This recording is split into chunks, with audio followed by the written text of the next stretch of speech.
Is this? Woo! We're live. Woo! Should I put the hammer away? Is this too aggressive? Yeah, put the hammer away. No, I think you should keep the band hammer close. The SEO hammer. The SEO hammer. Hammer time. Hammer time. Oh my gosh, we were just talking. What were we talking about? Look at all What's those going on people in the coming world? in. That's fast. 120. Whoa! I don't think we've ever seen that many come in that fast. That's right. Look at all these people. We are 1 minute late, so you know. Oh, okay. Yeah. We want to thank we you should be all. 1 minute late all the time. We want to thank you all for lowering your standards and joining us today on this call, where we're talking about everything from Norm Macdonald dying tragically at age 61 today. God rest his soul. Rest in peace. Very funny guy. Weekend update. He will be missed. To the fact that my cat has now developed a talent of climbing up our screen doors so that he can get to the very top of the screen door, push it, and then jump out the top. So he's a dick. It's been fantastic.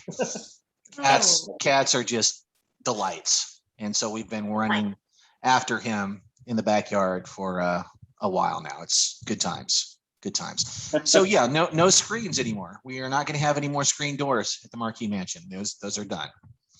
We'll see if you can do that. Yeah. Just gonna live with the flies and the mosquitoes. Just gonna live with the flies and mosquitoes. It's fine.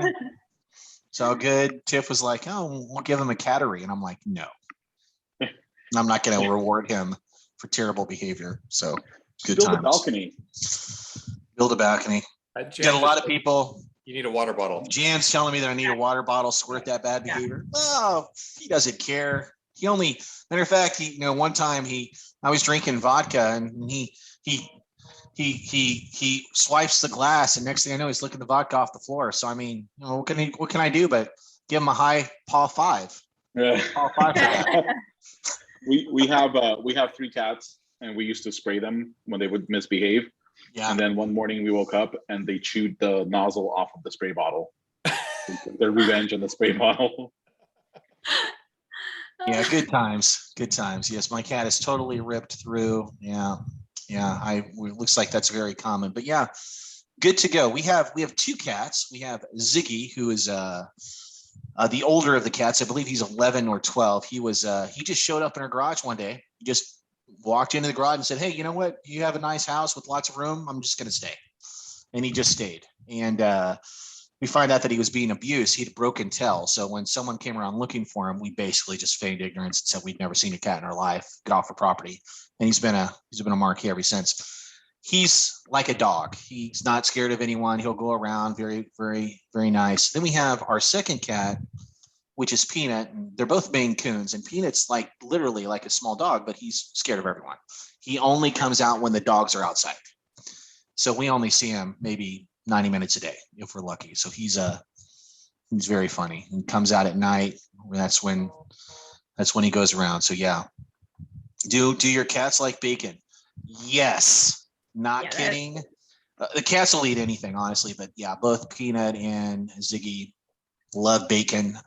Their favorite food, though, is unfortunately prime A cut ribs, which little expensive sometimes. So that's good times. And they're both terrible because if we don't buy a specific type of pate cat food, they will literally just knock it away, and they'll just sit there and they'll look at Tiff, and then they'll look down, and then they'll look at Tiffany, and then they'll look down, and then they'll just leave, and then they won't eat. It is hilarious. So they're done with us. Good times. So enough of my cats. What else is going on? Tell us. Everyone's from Boston, London. We have London. All over. We've got London. We've got Africa. We have Paula from Buenos Aires. Paula, good to see you. Yes. New Zealand. You guys weren't international. The moon yet, though, because I feel like once we get that, we will have arrived. Yes. We haven't had the moon or Mars yet. No, Mars. It's coming. It's coming. It's fine. It's all good. Anybody currently on an airplane? That could happen. Yeah, Marianas. We've had the Marianas Islands. That was pretty cool. Oh yeah. Yeah, nice. I'm banned there again. fine, whatever. It's a long Basically, story. San Diego is the only place that will accept you now, Casey. That's what it sounds Right. like. Well, and again, And that's still questionable. my passport has expired, so I'm literally trapped. So I mean, there's that. How many people on the call have to let their passports expire? It's just it's very common, actually. We've been trying to get our passports renewed, but of course, as you know, the wait's ridiculous. Like 5 to 7 months now, good time. So I've, can't sneak across the border to Canada and get cheaper Twinkies or Moosehead Lager anymore. It's terrible. If you still file, it's coming out like everyone's getting their passports way quicker than what's expected. So it's supposed to be getting better. Yeah, Mr. Moore over here. T. Moore is saying if it's a Mr. If not, I apologize. You're saying that it's 18 weeks. It's actually much faster than I was quoted. And my wife's an immigration attorney, and even she can't work the system to get our passports faster. So it's going to be interesting. Yeah. Well, it looks like we have pretty much everyone tuned in. So let's go ahead and get started. Let's talk about keyword research. Welcome everybody to the 14th episode of SEO for Publishers, which still blows my mind that we're on the 14th episode. Wow. 14. Yeah, that's pretty exciting. So by now, everything's pretty much standard for those who are new. A week after every episode, we publish a recap blog post and we copy and paste the Q&A in there. So we make sure and address all questions and get answered by these amazing expert panelists. By then, we also publish all of the resources, a transcript, and the replay. So if you don't get a chance to copy all the links that are in the chat, fear not, that will be published and sent out to everybody a week later. We are going to do Q&A at the end, which opens up to any kind of question that you have. And again, we do answer every single one, even if we run out of time. So make sure, and if you have a question throughout the webinar, to drop it in the Q&A portion on Zoom. It's at the bottom of your screen. There's a little Q&A box. Click that and you can submit your question. If it's in the chat, we will try and see it and address it, but if you want your question guaranteed answered, make sure you put it over in the Q&A. And without further ado, let's get started talking about keyword research. So Arsen, what the heck is keyword research and how does one research keywords?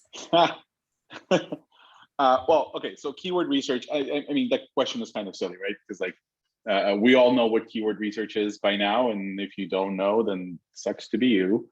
Keyword research is a process where you identify keywords or queries that people perform in order to find your content. And it's kind of like the reverse or reverse engineering of what you want to accomplish with your content. You want to write content that will rank for specific keywords. So keyword research is a process of where you identify specific keywords that have demand from people or people who perform these queries as it relates to the content that you're writing. And then the research part it can be done with different tools. You can use free tools from Google. You can use paid tools like KeySearch, SEMrush, and Ahrefs, anybody else. Muted there. Okay, so Casey, then as a publisher, how often should you actually be doing keyword research? Is this, would you say, a high priority task that needs to be done on a daily, weekly, monthly, quarterly basis? Where in the mini to-dos should a publisher prioritize keyword research?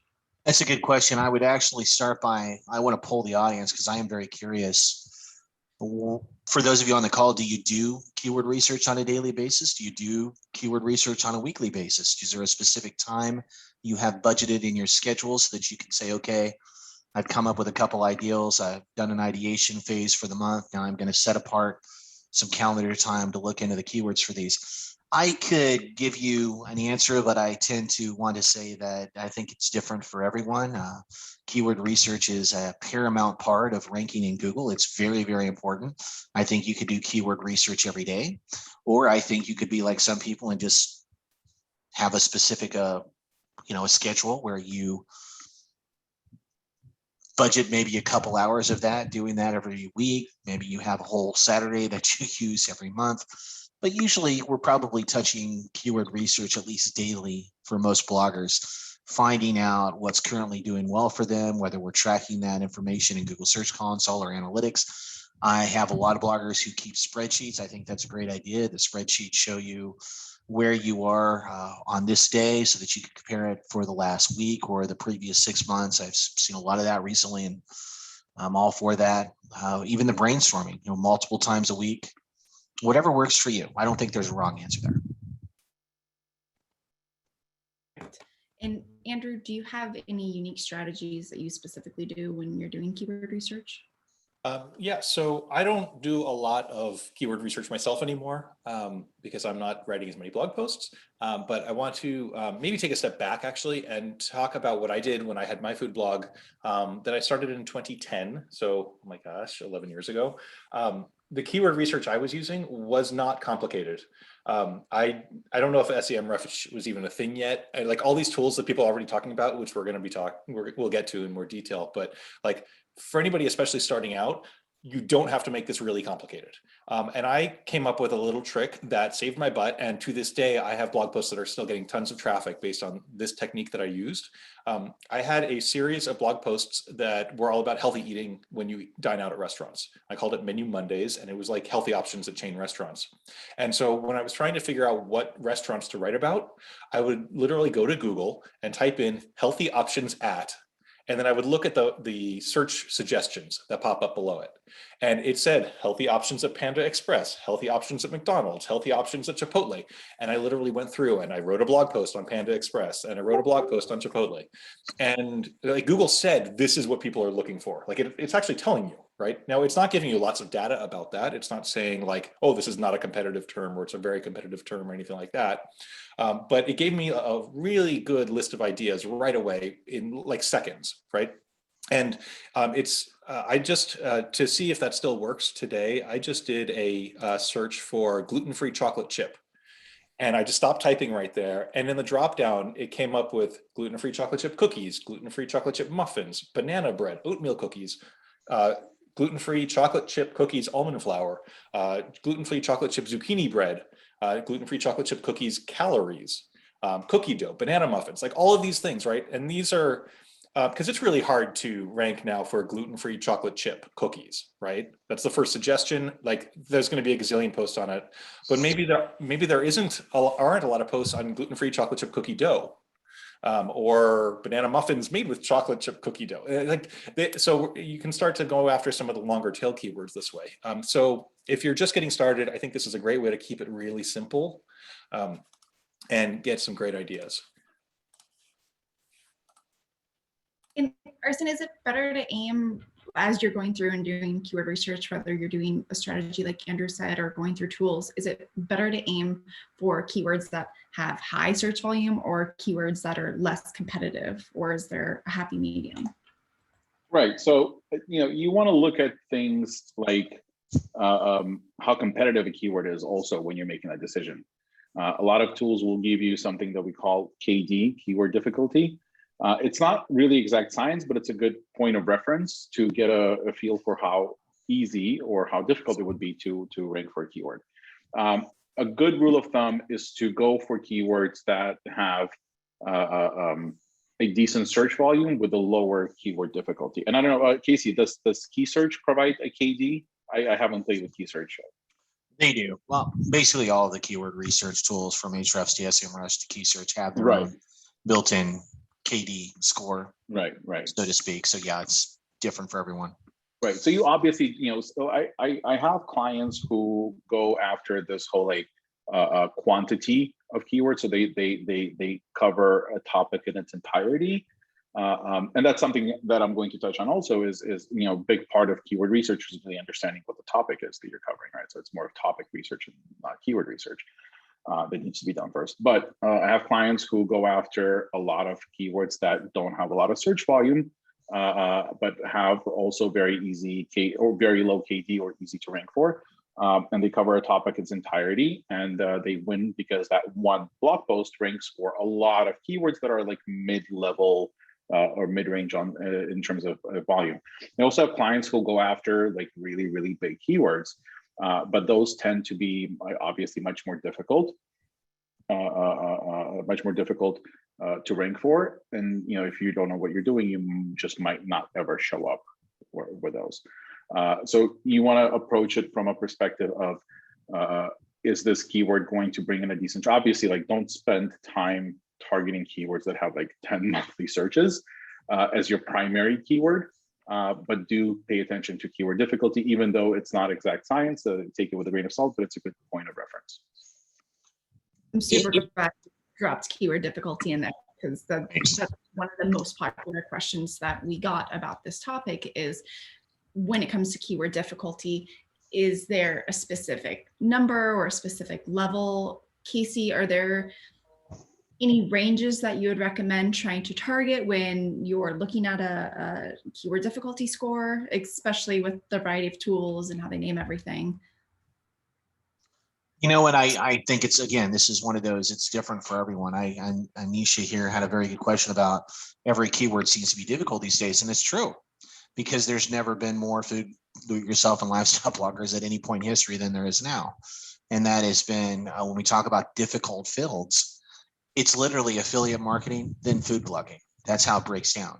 So it's never been more competitive. And so everyone's trying to go after these keywords, and we're going to get into, what the long tail is and what long tail keywords are in a little bit, and what that involves. But what we're trying to think of here is that it's okay to be frustrated. There's a lot of people using the same tools. There's a lot of people going after the same keywords. What you're going to have to accept is that there are not a lot of diamonds in the rough out there, unless you're really looking for the 4 or 5 or the 6 word phrases where, as Arsen said, many of those can be found, but there's not going to be a lot of keyword phrases. That's why we want to really talk about making sure that we dial in maybe more of a broad match keyword, but you're also optimizing the page with 4, 5, 6 other related long tail keyword phrases, so that you can really start to garner 400, 500, 600 possible keyword matches on a sample recipe post, which is actually relatively common these days. Google is really doing a good job of pulling the regular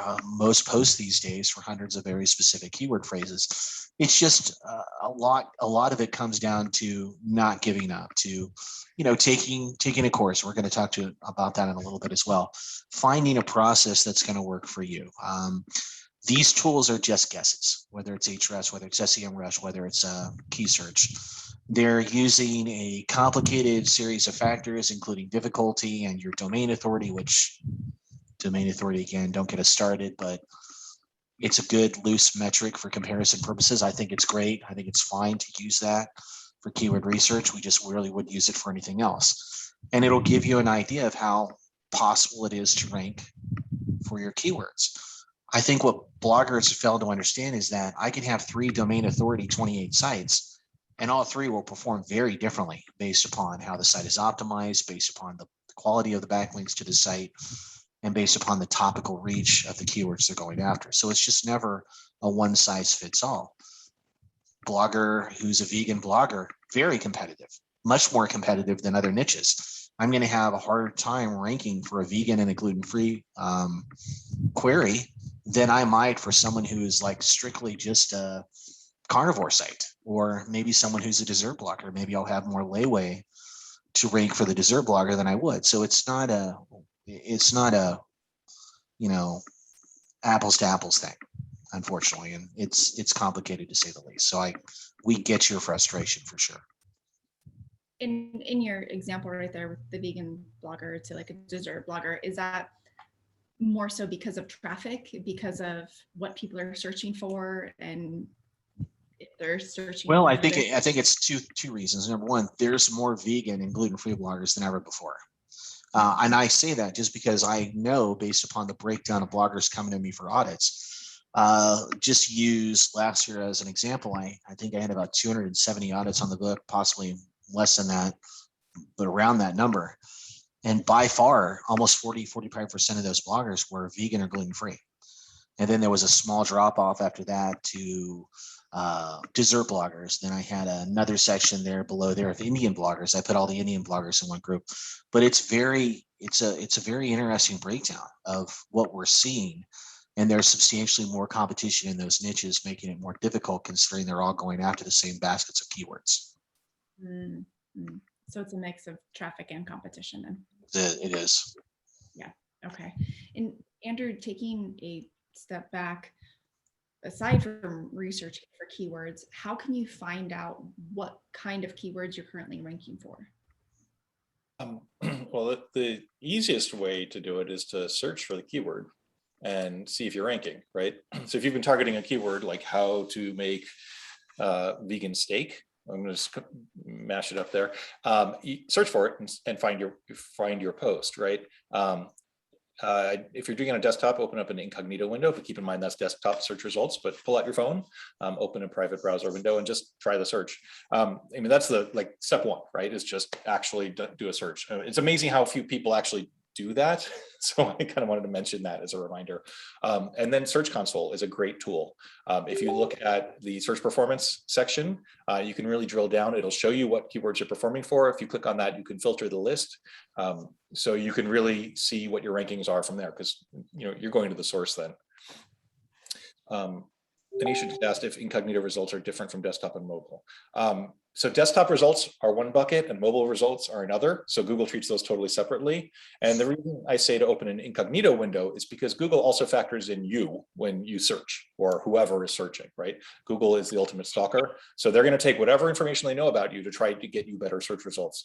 So all of the sites you visited where they've tracked you, that's going to factor in. And they know you spend a lot of time on your site. So that's going to skew the results for your site. So if you open an incognito window, that doesn't solve it, but it helps kind of mute the effects of that. So you get a slightly more accurate generic search result. Now, Andrew has given you a very simple strategy to find that, but you're going to find that for those of you on the call who are looking for most of your rankings or finding where you're triggering your keywords, your Search Console should be your first visit. So you're going to go to your Search Console, you're going to go to the last 90 days, and you're going to just sort by query, and you'll be able to see literally all of the keywords up to 1,000 that Google is returning for your site. It's a lot of information, and for most bloggers on the call, that's going to be more than enough. Now, we can also link your Search Console to your analytics and get even more data by doing that. Or you can go over to SEMrush. I know a lot of you on the call have memberships to SEMrush. SEMrush allows you to track several thousand keywords a month at their smallest plan, and you can even track 700 plus keywords for free in many aspects. So you're able to see kind of what the general visibility is for those keywords. Just understand that about 70% of the keywords you're going to find at SEMrush are on pages 3 to 10. So they're not really helping you, but they're there. So it provides a visibility metric for you to take a look at. I know a lot of bloggers get confused, like, oh my gosh, it's May and I've got 2,400 keywords. And then there's an update to the database. And all of a sudden in June, I'm down to 1,700 keywords. And I didn't experience a loss in traffic. Well, that's because you never ranked for the 400 keywords that were taken away from the database. Those keywords moved from page 5 to 10 or page 3 to 7 or whatever the like. So just understand that it's how you interpret the data more than anything. And we'll talk about that in a little bit with long tail keywords as well. Mm-hmm. And okay, so we understand for the most part how to find out which keywords you're ranking for. Arson, what if you're ranking for a keyword that doesn't exactly align with what you'd like to be ranking for and doesn't really make sense with, say, the content that's on the page? Is there a way to unrank yourself for that keyword? I don't really know. We should definitely make t-shirts that say unrank yourself.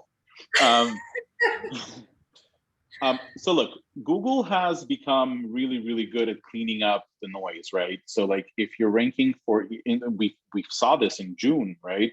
Keywords that weren't necessarily, content that wasn't necessarily satisfying that keyword has been demoted or moved down, and content that was satisfying that query has moved up. If you were, and there's a few ways to look at this. So if you were like in lead gen, if your conversion is to generate a lead, this is a problem for you because you're getting traffic from irrelevant sources and it's not really converting. For a big chunk of you're monetizing off of page views and visits. So when Google does this kind of a cleanup, you start seeing declines in your traffic.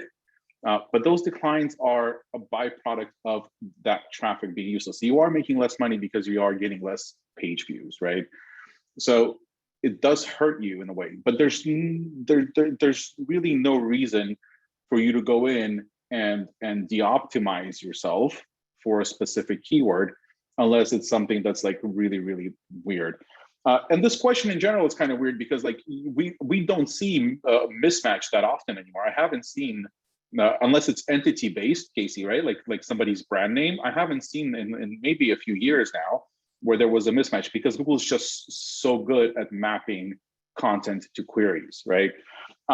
So you might not need to unrank yourself, but definitely be mindful.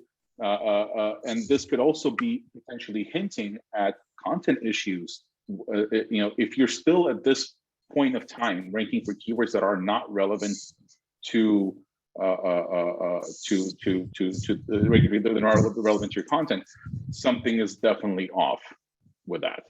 But I don't think that's such a huge issue these days. Okay. I mean, if I had typed in vegan diet and Casey Marquis and I started to see results, I'd be concerned. Right. Definitely hacked. You're definitely hacked. I've definitely been hacked, that Google has gone off the rails. It's a sign of the opinion apocalypse. So we want to monitor that very, very closely. Of course. If you search for Arsen Rabinovich and you start seeing results for potato soup, yeah, something is definitely wrong. Something's going on. Okay, so Casey, what about keyword variations then? And not necessarily the wrong type of keyword, but what about keyword variations? Is it okay to have variations of a keyword like gluten-free or gluten-free? Does Google still know that both are talking about gluten-free regardless of if the dash is there or if it's space? Oh, absolutely. Yeah, absolutely. That's not an issue at all. Google ignores hyphens. Google ignores underscores in many cases. It's not a concern for the average blogger. It's okay to have gluten-free with the hyphen and gluten-free without the hyphen, and you'll still be fine. Google figures all that out for you. That's certainly nothing that the average user never ever has to worry about. So even spelling issues, say you spell the word. No, I tell you, I specifically, when I'm reviewing article posts or recipe posts, I will spot misspellings and I will really try to impress upon the blogger that we need to fix all these, because that's an accuracy of content. I can't tell you how many patents and how many times Google has commented that accuracy of content is very important, and that includes proper spelling and punctuation. But it's also not something that you're going to lose a lot of sleep over. But if I'm reading a recipe page and there's 6-7 misspellings on the page, that might be a sign of a deeper issue. And I always want to bring that to the attention of a blogger so we can get all that stuff fixed. For those of you on the call, again, Grammarly is a fantastic free extension. I have it installed. I also have SEO Quick installed, and it has a built-in spell checker, so I have both of those on.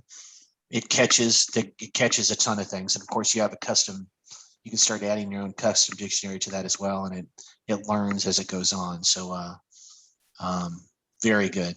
Reminds me of that old machine learning joke, Arsen. Machine learning algorithm walks into the bar and the bartender says, "What will you have?" And the machine learning algorithm says, "What's everyone else having?" Right. And that's the case. Good times. So so good. I'll transition very quickly. Andrew, you have the same primary keyword on multiple pages of content. Are you basically competing with yourself? Is there a way to see if you're ranking for the same keyword across multiple pages? So I tinkered around actually looking in Search Console, and you can see it in there. So if you filter by the keyword, it'll reload the page showing only the result for the keywords. And then there's the tabs at the bottom, and you can click on pages. And if you're ranking for multiple pages on that same keyword, it'll actually show multiple URLs there. So you can get that information that way. Arsen, Casey, I don't know if like SEMrush can also do that. Or make so SEMrush does this. They have the cannibalism. They added a new thing that gives you content cannibalism results in the rank tracker. You can also, in domain analytics, when you click on and those of you that have been on calls with me have seen me do this. You click on in domain analytics where you see all your keywords. You click on the actual position, and it drops it down, and then it shows you a line graph showing which URLs are ranking for this keyword from your domain, and they'll show you in different colors. But the best way, and Casey will probably chime in on this, is to look at Search Console when you filter to a specific keyword, and then you click on pages, where it shows you how many of your pages are being considered by Google for this particular keyword. And then you can also see based on, because at certain times you'll have 2 pages that are competing for the same position, but based on the impressions, Casey, right? Impressions per page, you'll see which one Google is preferring the most. Yeah. And that can be confusing because sometimes you'll have one that has this is a technical term, it's called a shit ton. And sometimes you'll have a shit ton of impressions on a page, but the page won't do anything for you.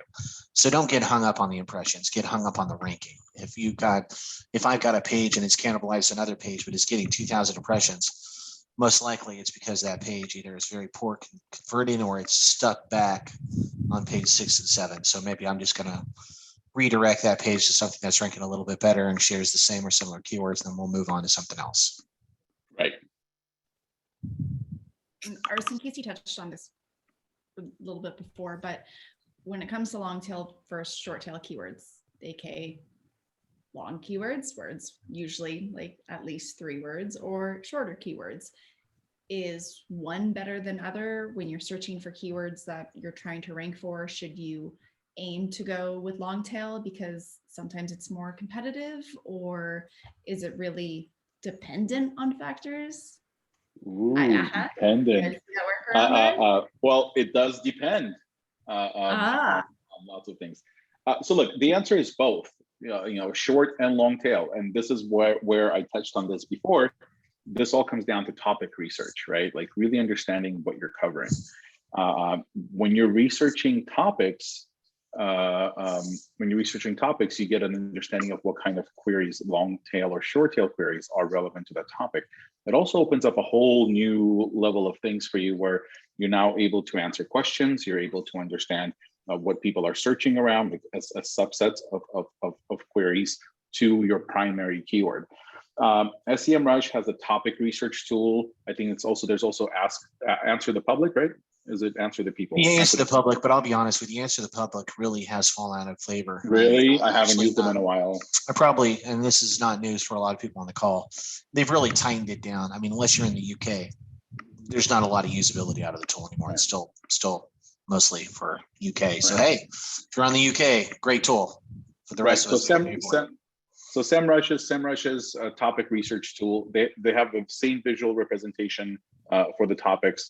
They'll give you other topics that are closely associated with the main topic. So like if you're writing about potato soup, you would put a potato soup, and then it would tell you like broccoli potato soup, sweet potato soup, bacon potato soup, right? And they'll give you all of the questions surrounding the topic of potato soup. And by looking at that, you're able to kind of already figure out for yourself, okay, so if I'm going to write about this particular topic or subtopic, here's everything that needs to go into it. And then your topics can become keywords, and then you can drill it into those and start creating subtopics. So you'll get both long tail and short tail keywords out of that. In Casey, in a long tail keyword, does Google see it as only the whole phrase, or can you actually rank for parts of the phrase? So you have like 5 words in it and 2 of the words are really popular. Can you still rank for that, or is it only looking at the whole phrase?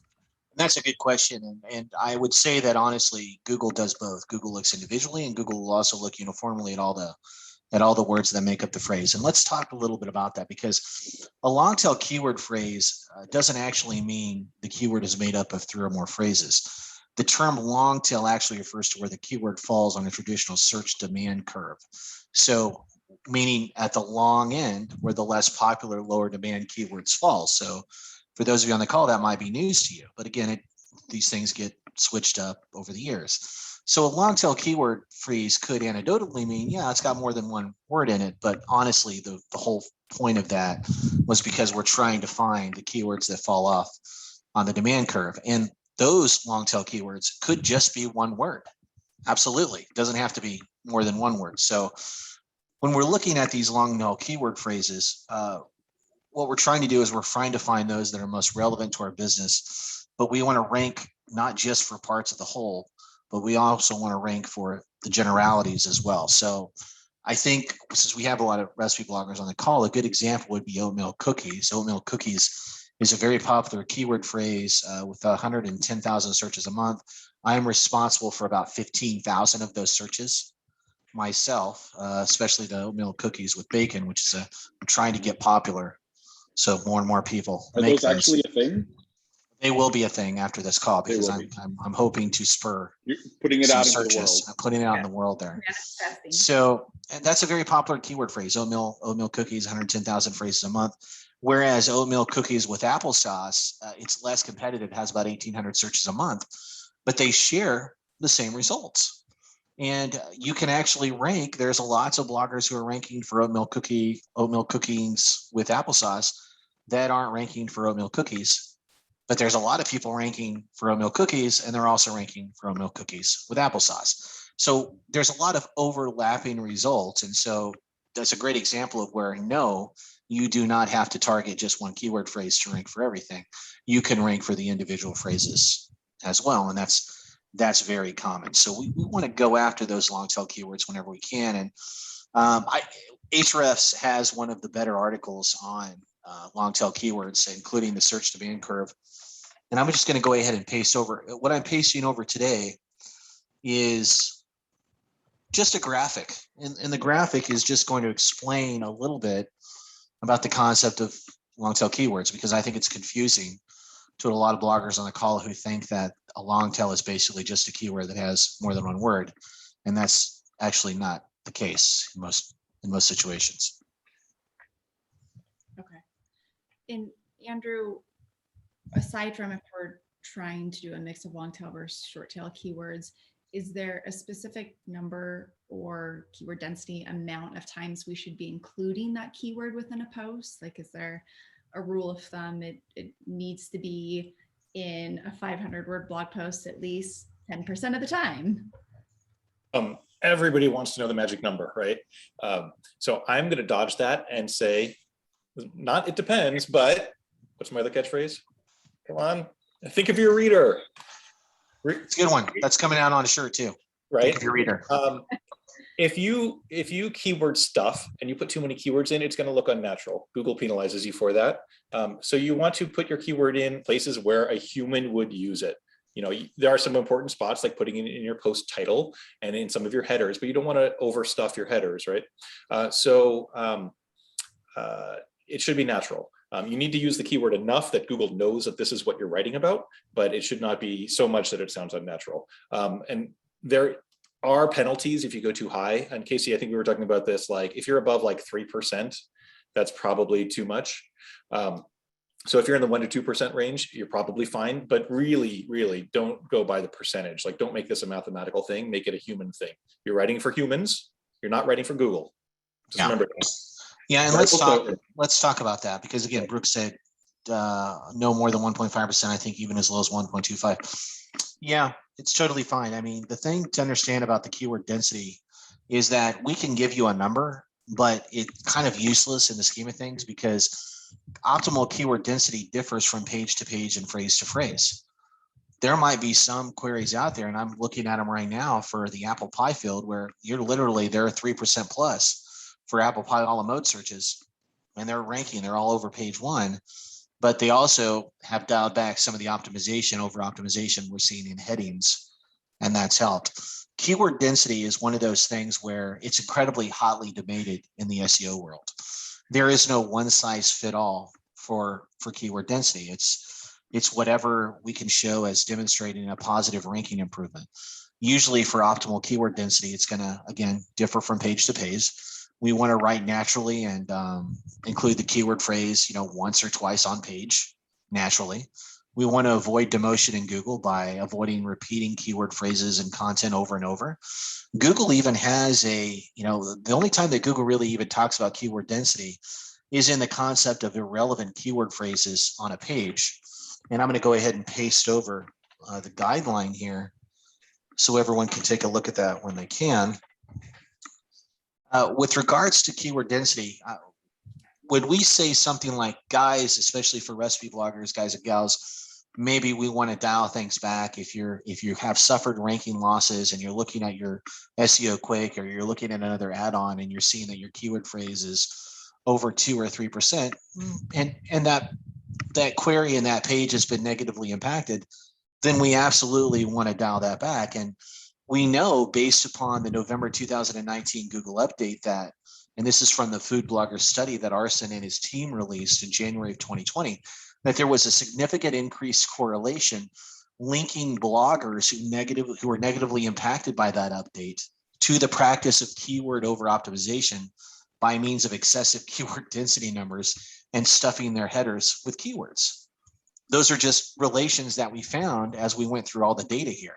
For those of you who haven't read that study, by the way, I'll post the link in a second. Yeah, Oh, you got it? Okay. I got it. I got it right here. Yeah. I'm going to post the link over here. It's well worth your time. It's it's an easy read, but it's an easy read. Arsen and his staff wrote it, so there's lots of cartoons and little stick figures, and I mean, honestly, they probably could have done a little bit better job, but it is what it is. It's fine. But we have been finding, yeah, right? Terrible. Right in the feelings. Right in the feelings. But yes, we have been finding that hitting a keyword density number of 3+% when I'm looking at stuff, not great. But just understand that keyword density is just one of many ridiculous metrics that you should be looking at on the page. And you should always be going into Google, looking at the query and looking at the top 15 to 20 results and using something like SEO Quake to compare multiple pages at one time and see what their breakdown is. That's usually very helpful. Also keep in mind that keywords can be used in other ways than just on the page. If you're doing internal links and, this is an important post that's you're linking at the top of your category page, the text you link with is important. It's not quite as critical as it used to be in terms of the exact words you link to, but you don't want to click on or have the text be click here, right? You want Arsen's potato soup recipe to be the clickable text, right? So you're sending a keyword signal about that page without that being part of your keyword density factor, right? So there's lots of other factors here at play. It's not just the actual words on the page on that one post. And just very quickly here, Ashley, did you see that Beatrice posted over the how come I'm ranking for this easy French apple pie gastric bypass journey according to key search when I have never ever used those words anywhere on my blog? Well, I can actually tell you that probably pretty simply. That's an incredibly long keyword phrase that has no search volume and no competition. It's very possible that you have those made up, not even together, but as separate links internally from other things on your site or just from links on the page or just individual phrases that are being pulled by Google to make a malleable, longer tail keyword. So yeah, people rank all the time for content that is not remotely on the page. Wait, who is searching for easy French apple pie gastric bypass journey? Yeah, so I think it wouldn't surprise me at all. The more unique the phrase, the more possible and probable it is that you could get a page to rank for it without not even being on the page itself. And I think they kind of go hand in hand in the long run there, Andrew. Yeah, you like that? That's good. Yeah, that's something good. like that. But okay, so we've covered long tail versus short tail. We've covered how to research keywords, how to tell what you're ranking for, how to potentially unrank yourself if you're ranking for irrelevant keywords, such as the example that was just provided. Arsen, now we have a list of keywords, and like Casey mentioned, some people keep it in Excel, some people just export from tools. So we have these keywords, we have this content that we're going to create. What's the best structure or recommendations as far as how to place these keywords in the content? All of you guys talk about over optimization, the very fine line between optimizing and over optimizing. So with keywords and adding them to your content, especially keywords that you want to rank for, do you need to have the keyword in the title, the meta description, every single heading? Like what's the proper structure here? Right. So the first thing I'm going to say is the first thing you should do is actually go to Google and put in that keyword, put in that query, and see how Google handles that result. Again, keep in mind that it's machine learning and it's learning from something. And that something is the top results on page 1, because Google has done the measurements and understanding of what the person who's performing that query is looking for, what kind of content type, structure, composition, saturation of keywords, where the keyword should be placed, is the best possible outcome for those rankings. what's going to help the user the most. So that's the first thing we do internally at Top Hat Rank. We look at the search result. Then we look at who is actually ranking there, right? So you don't want to compare yourself to like Amazon or All Recipes or Food Network, because they can get away with stuff that you shouldn't be doing. Look at other bloggers who are going to be essentially your competition, right, for this keyword. Look at their title, look at their headings, see how they're utilizing keywords, keyword variations. Look at their paragraphs, see what kind of, how they're structuring their content. Are they prioritizing instructions and ingredients towards the top, and then how to store alternative ingredients, variations, and all of that towards the bottom? Or are they explaining what the dish is at the top and then providing, so the composition, the structure, the order of your content? And then take a look at their headings, their links. Well, it's going to be hard for you to figure out what their internal link structure is.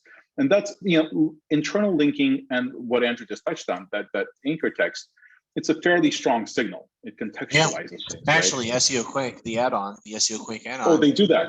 Allows you to look at the internal links on any page. Boom, Awesome. Really simple, people. It's free.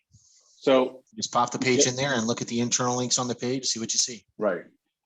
There's also plugins for Chrome like SEO Minion that will tell you what the headings are. They will tell you what the alt texts are on the images and all of that good stuff. Take a look at what those top ranking sites that are similar to yours and what they're doing, and then be inspired by them. Don't copy them. Be inspired by them. Yes, obviously you want to have your keyword in your title. You want to have your keyword in your H1. You want to have your keyword in your meta description. It's not a ranking factor, but it's still a good practice to do that. But definitely don't oversaturate unless you see that that other ranking sites. So like they'll also have like Arson's potato soup as the H1, and then how to make it. So you can say how to make it, or how to make this potato soup, or how to make Arson's potato soup, or Arson's world famous potato soup. So all of those variations where they're either partial match or exact match to the keyword, and take a note of that, and then compose your content based off of that. And also just as an FYI, Nicolette has a very good point here. Again, it's very important to understand that Google is not a fair player. Fair play is not in their vocabulary.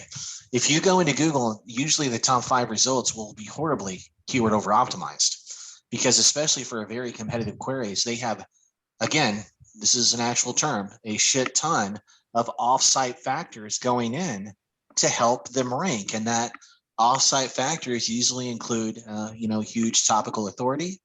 It usually involves a lot of external links, and that will overcome poor on-site page optimization.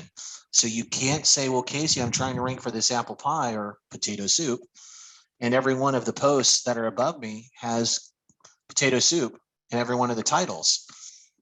Usually it's the top 4, if that. And honestly, it doesn't matter if you do that anyway. You're not going to outrank them because they have other factors going on. And I know that's tough for you because you don't see what we see when we're running an analysis on the page in the background. So just don't get pulled into that cycle. Don't get pulled into thinking I need to include Arson's potato soup in every heading because I want to rank for Arson's potato soup. Yeah, I put it out into the world. Alexa's right behind me. Alexa's right behind me, so it's done. It's a done deal. Keep saying it so that Google Now is listening. It's going to be huge. It's going to be trending. Yeah. I think we've mentioned potato soup in every single webinar. We're on episode 14 right now. Every single webinar we're mentioning potato soup. I think over time, when people search for potato soup, Arson's potato soup, Top Hat ranks SEO for. Did we tell them the secret ingredient in Arson's potato soup? Stop. I know there's at least 2. The hammer has come out. So, Arson, you need to put potato soup in every H2 on your site, and you'll every H2, every other word. Yes. I think to that point though, real quick, these sites are ranking well not because they're putting that in all their H2s. It's despite the fact that they're putting it in the H2s. So Melissa, your question on those. Most likely you're ranking because of factors that you cannot see. So if the rankings are good, don't touch them. If they start to fall down, then one of the very first things that we'd be looking at would be dialing back, maybe some on-page over optimization practices that you yourself seem to think might be a little bit more than is necessarily needed. Right. There's no like best practice right now that we can say this is the blanket rollout to all of your posts. Like there's not one specific template that you can apply. And that's why we say look at the search result, because a lot of times you'll like, again, since mid-June, most of the calls I'm having during my consultations, I'm looking at the actual query. And most of the time, the broader the query, the more confused Google is, and it's giving you a kitchen sink result where you see recipes, where to buy this, whatever dish that you're making, videos, images, right? And then some other information about it. It's a result that limits based on content type. Even though there's 10 results on that page, there's only 3 recipes. And those 3 are the most authoritative. So if you're going to be targeting that specific keyword, you might want to rethink. You might want to go after maybe a variation of that, right? Of that keyword, where it's not where you have all 10 results on page 1 are recipe results, and not like shopping, maps, delivery options, Wikipedia with the history of what this dish is. Definitely look at Google first. And Andrew, just to really hit Parsons, the chowder. the over optimization aspect, because this is definitely something that we see when we do a lot of content audits, is a lot of over optimizing when it comes to keywords. Do you have any specific strategies or suggestions? I have a great resource for everyone. It happens to be episode 2 of SEO for Publishers. Over optimization. It's been over a year since we did this one, actually, but I think it's relevant. I'm going to very relevant. Yeah. Go back and watch that one if you're worried about over optimization, because we talked a lot about that. And I think you probably will hear me yell, think of your readers, over and over on that one, and a few mentions of potato soup as well. Of course. Yeah. It wouldn't be SEO for Publishers without it. So we have our final question, and then we are going to open it up to Q&A. We have a lot of questions in Q&A so far. If you have not put your question in there, please drop it in there. Again, even if we run out of time, which we definitely will, there's 33 questions so far. So if we're not able to get to your question and you would like to ask it, still drop it in there. And in the recap that gets published next week, we will make sure it's answered. Casey, to wrap up before we open up to Q&A, what kind of keyword research tools, courses, any kind of further learning for any publisher that really wants to dive deeper and make sure that they're doing things properly, using the right tools, using the most advanced strategies, anything that you recommend that's available right now? Well, I'm all about smarter, not harder. And I find that one of the easiest keyword tools to use out there that has both an actual Google API and it's just really simple to use and doesn't have made up metrics is keysearch.co. I know you've heard me talk about it. We've talked about it repeatedly in other webinars. I think it's very good. If you like Ahrefs, if you like SEMrush, great. Just understand that those do not have Google APIs. They're using various algorithms, proprietary algorithms, to determine what the competitiveness and content difficulty factors are. So they're never going to rank, or they're never going to match. So we had an earlier question, like I have Ahrefs and I've got key search, and the data is never going to match, and nor should they, because both of them are using different proprietary metrics to output those metrics. So you're just going to have to go with one and feel like you're comfortable with it. I personally like key search.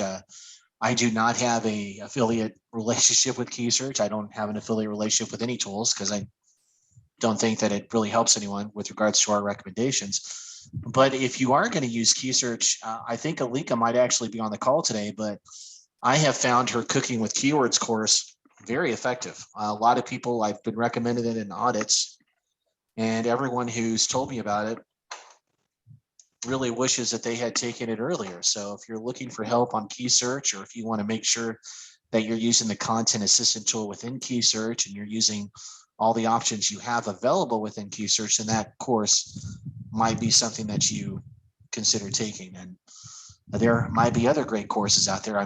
They're few and far between. Usually the courses are outdated and need to be updated. Use the tutorials. Ahrefs has a lot of keyword tutorials that'll help you use their tool exceptionally well. SEMrush is the same way. Arson, Ashley, myself, we have contributed, what guys, 50, 60 webinars altogether. Half the training, seriously, we've been working with SEMrush for a long time. Right. So if you want to go in, we think that they provide good resources. I just wish that it was a little bit more open on how they calculate keyword difficulty and the like, because they can't afford a Google API. They can't afford the fire hose. So they have to use proprietary algorithms. They use a lot of clickstream data, which is data they get from third parties to be able to provide the guesses for keyword research that you're looking at. So that's the difference. If you go in with your eyes wide open about that and not take necessarily the metrics at face value too much, right, you'll be okay. Mm-hmm. At the end of the day, it's just a point of reference, right? You're like, you have to account for seasonality, personalization, all of that. So it's just like, it's. I don't think any of it is super accurate. Like it's never going to be 100% accurate. All right, go ahead, Ash. Let's get through these questions. Let's open it up to Q&A. We only have a few minutes, but a lot of you upvoted on questions, and thank you for doing that. That definitely helps when choosing which questions to address here. So the most popular question was submitted by an anonymous attendee. Question: when searching for keywords, most tools show a variety of ways to say the same thing. For example, chocolate chip zucchini cake and zucchini cake with chocolate chips. Do I need to specifically mention both within the post, or will Google pick them up even if they aren't worded exactly the way they are listed in search tools? Casey, I think you touched on this a little bit. They will. They'll pick them up. Let's move on. Let's try to get through as many of these as we can. Perfect. Angela, question from Angela. What should I do with old posts that I did no keyword research for? I have old posts with broad terms that I clearly will never rank for. Is there any way to update these posts and make them more specific now?